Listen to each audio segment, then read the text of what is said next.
తిరుపతి జిల్లా చంద్రగిరి నియోజకవర్గంలో టీడీపీ నాయకుల అరాచకాలు కొనసాగుతూనే ఉన్నాయి. వైఎస్ఆర్సీపీ నాయకులు కార్యకర్తలను టార్గెట్ చేస్తూ ఆస్తుల విధ్వంసానికి పాల్పడుతున్నారు. వైఎస్ఆర్సీపీకి చెందిన మేడసాని ప్రవీణ్ కుమార్ దాబాను జేసీబీతో కూల్చివేశారు. గత ఎన్నికల్లో ఐతేపల్లిలో వైఎస్ఆర్సీపీ ఏజెంట్గా కూర్చున్నాడనే కారణంతో మేడసాని దాబాను కూల్చివేశారు. అప్పులు చేసి దాబా నిర్వహిస్తున్నామని ప్రవీణ్ కుమార్ ఆవేదన వ్యక్తం చేస్తున్నారు. చంద్రగిరి ఎమ్మెల్యే పులవర్తి నాని అనుచరులు విధ్వంసానికి పాల్పడ్డారని కన్నీటి పర్యంతమవుతున్నారు బాధితులు.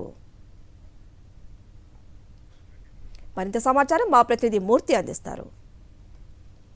తిరుపతి జిల్లా చంద్రగిరి నియోజకవర్గంలో రామరెడ్డిగారిపల్లి పంచాయతీ పరిధిలో ఉన్నటువంటి వైకుంఠపురం వద్ద ఉన్న మేడసాని డాబా హౌస్ ను టీడీపీ శ్రేణులు ధ్వంసం చేశాయి. వైఎస్ఆర్ కాంగ్రెస్ పార్టీ నాయకుల్ని టార్గెట్ గా చేసుకుని ఈ యొక్క విధ్వంసాన్ని అయితే కొనసాగిస్తున్నారు. ప్రస్తుతం మనం చూస్తూ ఉన్నాం, ఏదైతే రామరెడ్డిగారిపల్లి పంచాయతీ పరిధిలో వైకుంఠపురం వద్ద ఉన్నటువంటి మేడసాని డాబా హౌస్ ను రాత్రి 11:15 సమయంలో జేసీబీ సాయంతో వచ్చి ఈ యొక్క విధ్వంసానికి పాల్పడ్డారు.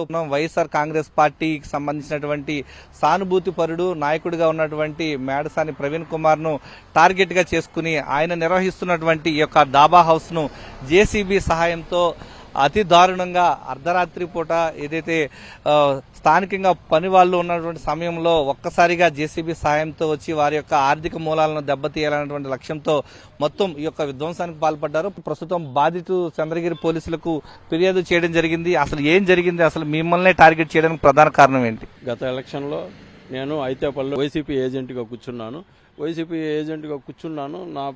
నేను నమ్ముకున్న నాయకుడి కోసం నేను నిజాయితీగా పనిచేశాను.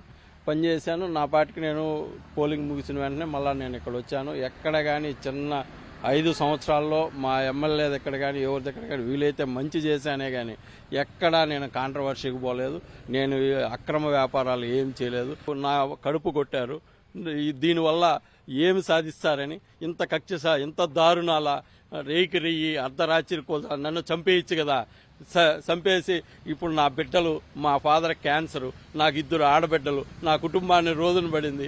ఏం చేయాలి? వీళ్ళకి ఇది న్యాయమా? వీళ్ళకి మంచి జరుగుతుందా? ఎల్లకాలం ఇలానే ఉంటుందా? ఇంతకంటే మా ఫ్యామిలీ మొత్తం నిలబడుకుంటాం. మమ్మల్ని చంపేయండి, ఈ రాష్ట్రంలో లేకుండా తరివేయండి, ఏదే రాష్ట్రంలో పోయి బతుక్కుంటాం. ఎందుకు ఇంత దారుణాలు ఉరిగడుతున్నారు? ఎవరినైనా కానీ ఈ విధంగా చేసేది, కడుపు మీద కొట్టి 10 మంది తినే స్థలం ఇది. ఇంత రాక్షసత్వంగా, ఇంత క్రూరత్వంగా చేస్తే ఎంతవరకు సమంజసం? దీన్ని ఏమంటారు? వాళ్ళే చెప్పాలి. ఇంకా టీడీపీ నాయకులయ్యే దీనికి రెస్పాండ్ అయ్యి చెప్పాలి, ఎందుకు ఇలా చేశారు, ఎవరు చేసింది అనేసి. వాళ్ళు చేయలేదు అంటే నిరూపించుకోవాలి. ఇది కోరుకుంటున్నాను నేను. కుటుంబ పోషణ నిమిత్తం 30 లక్షల రూపాయలు అప్పు చేసి నిర్వహించుకుంటున్నటువంటి ఈ యొక్క దాబాను ఆర్థికంగా దెబ్బతీయాలన్నటువంటి లక్ష్యంతోనే టీడీపీ శ్రేణులు కూల్చివేశారంటూ కన్నీళ్ల పర్యంతం అవుతున్నారు. ఈ యొక్క దారుణానికి ఒడిగట్టినటువంటి టీడీపీ శ్రేణులపైన కఠినమైన చర్యలు తీసుకోవాలంటూ వారు డిమాండ్ చేస్తూ ఉన్నారు. కెమెరామెన్ ఎల్ఐతో విజయమూర్తి, సాక్షి టీవీ, రామరెడ్డిగారిపల్లి పంచాయతీ, వైకుంఠపురం నుంచి.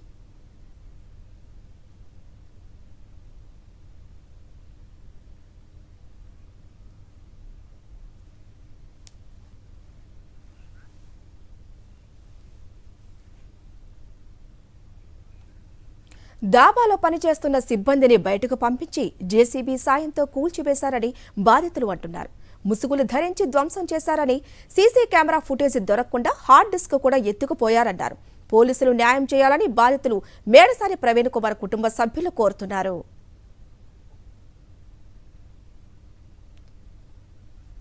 మరింత సమాచారం మా ప్రతినిధి మూర్తి అందిస్తారు. చంద్రగిరి నియోజకవర్గంలో వైఎస్ఆర్ కాంగ్రెస్ పార్టీ నాయకులను, కార్యకర్తలను టార్గెట్ చేసుకునే విధ్వంసం కొనసాగుతూనే ఉంది. స్థానిక ఎమ్మెల్యే పులివర్తి నాని అనుచరులు ఈరోజు ఏదైతే రామరెడ్డిగారిపల్లి పంచాయతీ పరిధిలో ఉన్నటువంటి వైకుంఠపురం వద్ద నిర్వహిస్తున్నటువంటి మేడసాని డాబా హౌస్ ను వైఎస్ఆర్ కాంగ్రెస్ పార్టీ సానుభూతి పరుడు నాయకుడిగా ఉన్నటువంటి ప్రవీణ్ కుమార్ నేతృత్వంలో నిర్వహిస్తున్నటువంటి డాబా హౌస్ ను టార్గెట్ చేసుకుని రాత్రి 11:15 సమయంలో జేసీబీ సాయంతో మొత్తం ధ్వంసం చేశారు. ప్రస్తుతం మనం చూస్తూ ఉన్నాం, ఈ యొక్క రామరెడ్డిగారిపల్లి పంచాయతీ పరిధిలో వైకుంఠపురం వద్ద ఉన్నటువంటి ప్రధాన రహదారి, తిరుపతి పీలేరు ప్రధాన రహదారి ఆనుకుని మేడసాని డాబా హౌస్ ఉంది. నిత్యం ఏదైతే రద్దీగా ఉండేటువంటి ఈ యొక్క ప్రాంతంలో రాత్రి 11:15 సమయంలో దారుణంగా వైఎస్ఆర్ కాంగ్రెస్ పార్టీ నాయకుడు ఆర్థిక మూలాలను దెబ్బతీయాలన్నటువంటి లక్ష్యంతో ఈ యొక్క తిరుపతి పీలేరు ప్రధాన రహదారి ఆనుకున్నటువంటి మేడసాని డాబా హౌస్ను జేసీబీ సహాయంతో ధ్వంసం చేశారు. ప్రస్తుతం మనం చూస్తూ ఉన్నాం 30 లక్షల రూపాయలతో గత ఏడాది సెప్టెంబర్ నెలలో అప్పు చేసి మరీ ఈ యొక్క డాబా నిర్వహించుకుంటున్నటువంటి ప్రవీణ్ కుమార్ చేసిన తప్పల్లా ఒకే ఒకటి, ఆయన వైఎస్ఆర్ కాంగ్రెస్ పార్టీకి మద్దతుగా నిలవడమే. ఆయన యొక్క డాబాను ధ్వంసం చేయాలన్నటువంటి లక్ష్యంతో ముందస్తుగా ఈ యొక్క స్థల యజమాని లీజుకి ఇచ్చినటువంటి స్థల యజమానిని హెచ్చరించారు ఈ యొక్క డాబాను ఖాళీ చేయించాలని చెప్పేసి. ఆ తర్వాత నేరుగా జేసీబీ సహాయంతో ఈ యొక్క ప్రాంతానికి చేరుకుని రాత్రి మూసివేసిన సమయంలో ఒక్కసారిగా టీడీపీ శ్రేణులు మాస్కులు ధరించి మంకీ క్యాప్లు ధరించి ఈ యొక్క ప్రాంతానికి చేరుకున్నారు. మొత్తం పనిచేస్తున్నటువంటి సిబ్బందిని బయటికి వెళ్ళిపోమని వెంటనే జేసీబీ సాయంతో ఈ యొక్క మొత్తం డాబానంతా కూడా ధ్వంసం చేశారు. ప్రస్తుతం మనం చూడొచ్చు ఈ యొక్క ప్రాంతంలో తనకు జరిగినటువంటి అన్యాయాన్ని పోలీసుల దృష్టికి తీసుకువెళ్ళినప్పటికీ రాత్రి ఏమాత్రం స్పందించలేదు. సిఐ రామయ్య ఈ యొక్క సంఘటన ప్రాంతానికి వచ్చి ఉన్నారు. ఈ యొక్క ప్రాంతంలో గుర్తులు ఎక్కడా కూడా బయటకు రాకుండా ఉండాలనేటువంటి లక్ష్యంతో స్థానికంగా ఈ యొక్క డాబాలో ఉన్నటువంటి సీసీ కెమెరాలను ధ్వంసం చేశారు. హార్డ్ డిస్క్ కూడా ఎత్తుకెళ్లిపోయారు. గతంలో ఎన్నడూ లేని విధంగా ఈ యొక్క విధ్వంస పాలన చేస్తున్నటువంటి టీడీపీ శ్రేణులపైన కఠినమైనటువంటి చర్యలు తీసుకోవాలంటూ బాధితుడు పోలీసులకు ఫిర్యాదు చేశారు. కెమెరామెన్ ఎల్లయ్యతో విజయమూర్తి, సాక్షి టీవీ, రామిరెడ్డి గారిపల్లి పంచాయతీ, వైకుంఠపురం నుంచి.